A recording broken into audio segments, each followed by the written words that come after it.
ప్రజా ఫిర్యాదుల పరిష్కార వేదికలో వచ్చే అర్జీలను తక్షణమే పరిష్కరించేందుకు చర్యలు తీసుకోవాలని కాకినాడ నగరపాలక సంస్థ ఇన్ఛార్జ్ కమిషనర్ కెటి సుధాకర్ సంబంధిత శాఖ అధికారులను ఆదేశించారు. ప్రతి సోమవారం శారదమ్మ గుడి సమీపంలోని కార్పొరేషన్ కార్యాలయ సమావేశ హాల్లో నిర్వహించే ప్రజా ఫిర్యాదుల పరిష్కార వేదిక ఈ సోమవారం కూడా యథావిధిగా కొనసాగింది. ఈ సందర్భంగా ఇన్ఛార్జ్ కమిషనర్ కెటి సుధాకర్ స్వయంగా అర్జీదారుల నుండి పలు ఫిర్యాదులను స్వీకరించారు. Town planning, public health, engineering వంటి విభాగాలకు సంబంధించిన సమస్యలపై ప్రజలు అర్జీలను కమిషనర్కు అందజేశారు.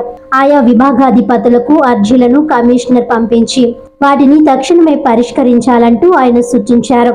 ఈ సందర్భంగా ఇన్ఛార్జ్ కమిషనర్ సుధాకర్ మాట్లాడుతూ ప్రతి సోమవారం జరిగే ప్రజా ఫిర్యాదుల పరిష్కార వేదికలో అందిన అర్జీలను సత్వరమే పరిష్కరించే దిశగా చర్యలు తీసుకోవాలని అధికారులను ఆదేశించడం జరిగిందని ఆయన పేర్కొన్నారు.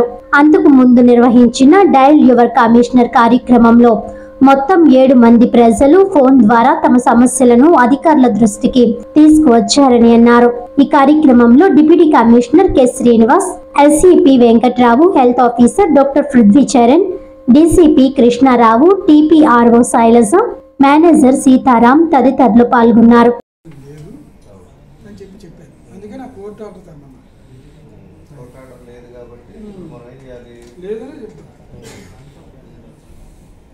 కోర్టు ఆర్డర్ ఇంకా రాలేదండి.